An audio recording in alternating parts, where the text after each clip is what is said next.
DCC ప్రెసిడెంట్ల నియామకం ఉమ్మడి ఆదిలాబాద్ జిల్లాలో చర్చనీయాంశంగా మారుతోంది. ఇంతకాలం జెండా మోసి పదవుల కోసం ఎదురు చూస్తోన్న ఆశావాహుల్లో గందరగోళ పరిస్థితి నెలకొంది.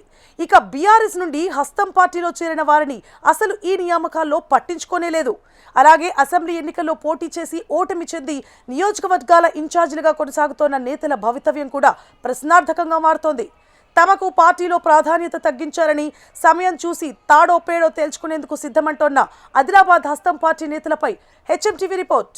డీసీసీ ప్రెసిడెంట్ల ఎంపికపై జిల్లాల్లో పొలిటికల్ ఫైర్. కొంచెం ఇష్టం కొంచెం కష్టంలా ఉమ్మడి ఆదిలాబాద్ జిల్లాలో నియామకం. అనూహ్యంగా కొందరికి పదవి, కొందరికి మొండి చెయ్యి. ఇంతకాలం జెండా మోసిన ఆశావహుల్లో గందరగోళం. బీఆర్ఎస్ నుంచి చేరిన వారికి నో ఛాన్స్.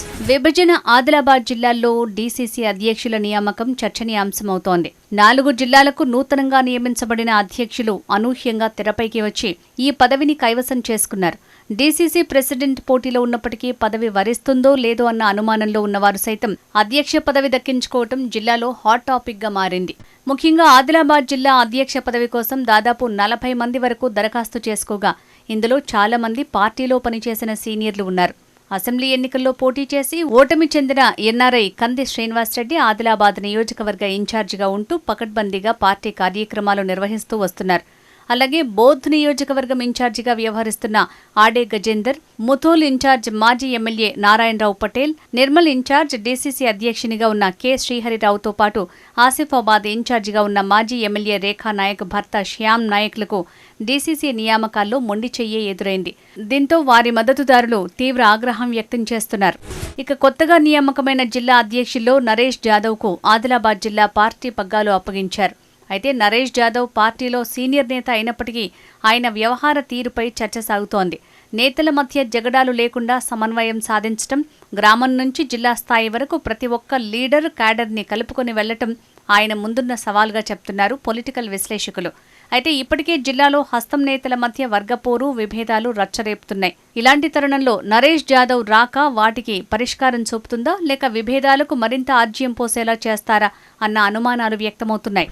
ఇక నిర్మల్ జిల్లా కాంగ్రెస్ అధ్యక్షునిగా ఖానాపూర్ ఎమ్మెల్యే వెడమ బొజ్జు పటేల్ను నియమించింది హైకమాండ్. దీంతో జిల్లాలో ఆయన పార్టీని ఏ విధంగా ముందుకు తీసుకువెళ్తారు అన్న చర్చ జరుగుతోంది.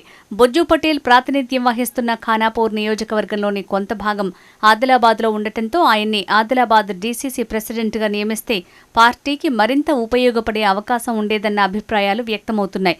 ఇక ఆసిఫాబాద్ డీసీసీగా నియమించిన ఆత్రం సుగునకు ఈ ప్రాంతంలో మంచి పట్టున్నప్పటికీ డీసీసీ పీఠంపై ఆశలు పెంచుకున్న మాజీ ఎమ్మెల్యే రేఖా నాయక్ భర్త శ్యామ్ నాయక్ వర్గం హైకమాండ్ నిర్ణయంతో తీవ్ర అసంతృప్తికి గురైనట్టు ప్రచారం జరుగుతోంది.